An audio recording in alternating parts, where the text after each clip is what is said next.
What's going on, guys? Chase Ghost Picks against the spread. Ghost Picks ATS.com. Sorry for the weird camera angle.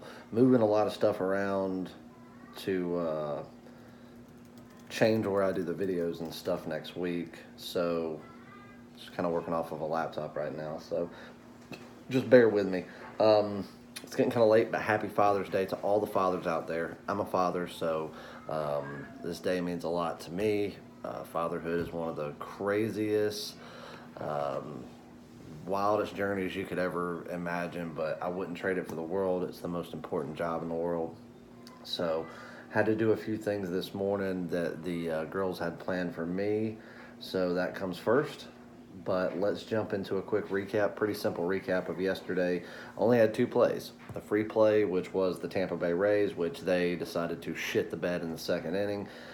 They came back, generated some offense, but it was too late. When you're down 5-0 to a team that's, like I've said before, how sneaky the Angels are, it's kind of all she wrote. But then let's see who we can piss off. Because apparently, if anybody has been watching me for any length of time, how long did I mention that I was going to have a first half game of the year? How long? 2 weeks, 3 weeks, 2 months. I kept saying it's coming, it's coming. And then the week of it, I said, all right, if everything lines up, it's happening this weekend. Then I said it the day before. I said, if everything lines up, it's coming tomorrow. Then I put it on Twitter and say, hey guys, bullpen information's in. I'm ready to pull the trigger. Let's go. And then the day of, I said that I had one. And then I gave one. I gave it to every one of my clients. I gave it to everyone that was on any type of package with me, and it was labeled Game of the Year. And it was a winner. And somehow, that still apparently pissed some people off. Oh well, go fuck yourself. And so yesterday, Thursday, I promoted that if you bought the extended weekend, that I was going to have a big top play this weekend. Like big top play, like bigger than a top tier, but we weren't going to put it out as a red alert because it didn't quite meet that criteria, but it was bigger than a top tier. And the only way you could get it was to jump on the extended weekend if you were not already on my month-long or season-long MLB. So yesterday, as promised, we had the play. We put it out. That was one of two plays. Like I said, we had the free play, which did not come through, and then we had that play, which was the only top play that we had.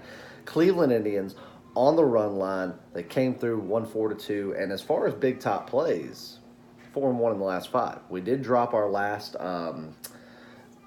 top play. You could say we put out one. We promoted it as a big top play on the Dodgers and lost that, but then we won the Game of the Year. We had won our last 2 late fire plays plus a guaranteed play. So, we've been rolling right along just fine. But let's see who we can piss off of that statement saying we won a top play yesterday. And for anybody that got that play, I don't want to hear that it wasn't labeled top play and you didn't know it was a top play because I put symbols beside. I mean, it couldn't have been more clear that that was the top play. It was spoon-fed.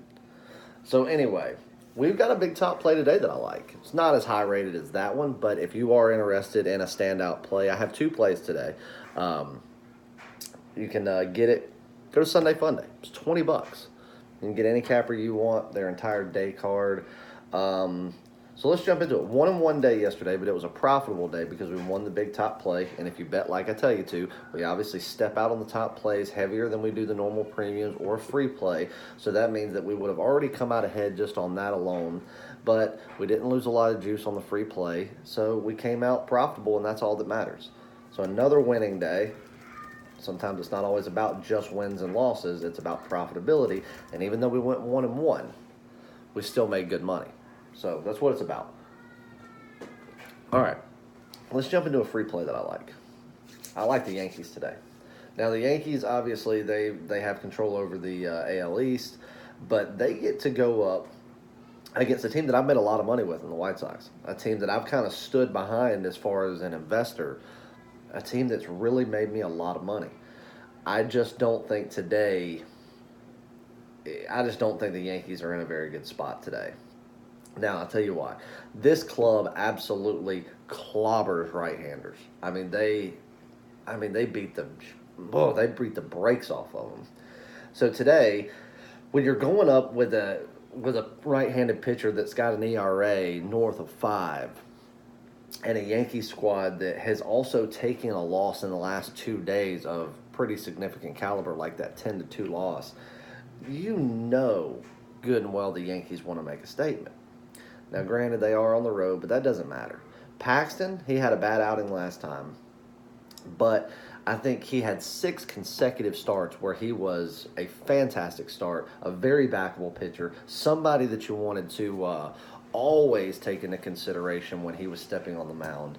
And I think today, you know, I think there'll be a bounce back performance within Paxton. He's going to come back out, get right back on track, and I think that this club,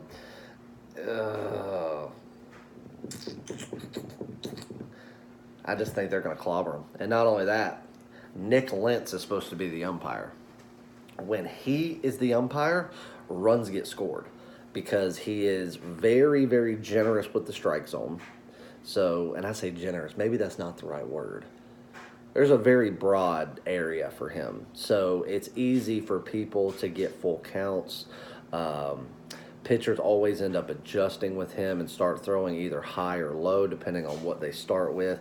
And that allows teams like the Yankees to go out there and just wait for this pitcher to change. They know how they're going to change, and that's when they start launching balls out of there.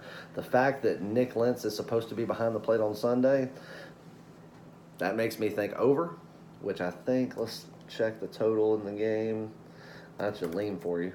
I'm going to play Yankees on the run line. That is going to be your official free play. But do some research on the umpire. If Nick Lentz is the official one, I'm going to have to lean over 9 runs for sure. And like I said, the Yankees clobber right-handers. And guess what? The White Sox don't hit lefties well. Paxton's a good lefty. Coming off of a bad start, he's going to bounce back today. We're going to take the Yankees. We're going to lay $1.30 taking them on the run line. But that is a big play for you guys. A big, big play. And let's go out there and have a big Sunday. Good luck. God bless. Grind on, and happy Father's Day.